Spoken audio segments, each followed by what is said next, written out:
എല്ലാവർക്കും ലോൺ എടുക്കൽ ഒരു ഹരാപ്പോ. ഒന്ന് കഴിഞ്ഞാൽ രണ്ടാമത്തേന് ലോണ്. അതേമാതിരി തന്നെ പണയം വെക്കല്. പല പെണ്ണുങ്ങളുടെ പണ്ടവും പണയത്തിലാണ്. പണയം വെച്ച് സ്ഥാപനം തുടങ്ങും. പെണ്ണുങ്ങളുടെ എല്ലാ മുതലും കൂടി കൊണ്ടുവച്ച് പണയം വെക്കും. ഓനൊരു കച്ചവട സ്ഥാപനം തുടങ്ങും. ആ മുതൽമെന്ന് കിട്ടുന്നത് എങ്ങനെ വലുതായാലും അതൊക്കെ തിന്നു തീർക്കുന്ന എത്ര കൊല്ലത്തേക്കും കാലത്തേക്കുള്ള ഹറാമാണെന്നറിയാവില്ല.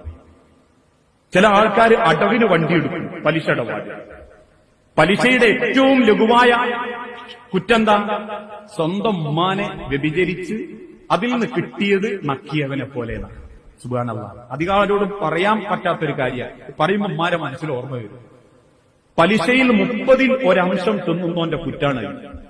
പക്ഷെ പലരുടെ വീടും വാഹനവും ഒക്കെ ലോണ് പലിശ ഇടപാടുമായിട്ട് നടന്നുകൊണ്ടിരിക്കുക. ഇത് ഇടപെടുന്ന ആൾക്കാർക്ക് അള്ളാഹ് കൊടുക്കുന്ന ഒന്നാമത്തെ ശിക്ഷ എന്താണെന്നറിയോ? അവനാന്റെ സ്വത്ത് എങ്ങനെ മെനക്കെട്ട് പരിശോധിച്ചാലും അതിൽ ഹറാമും ഹലാലും വേർതിരിക്കാനാവും. അത്ര കതുമിലേക്ക് ഹറാമ് കൂടിപ്പോയിണ്ടാവും. ഇരുന്നിട്ടോ നോക്കുക, പടച്ചോന്റെ മുതൽമൽ എന്തൊക്കെയാ ഹറാമുള്ളതെന്ന് നോക്കിയാൽ അതിനൊരു ഉത്തരം കിട്ടാത്തത്ര പടച്ചോൻ ആ ഹറാം അവന്റെ മുതൽമൽ ചേർത്ത്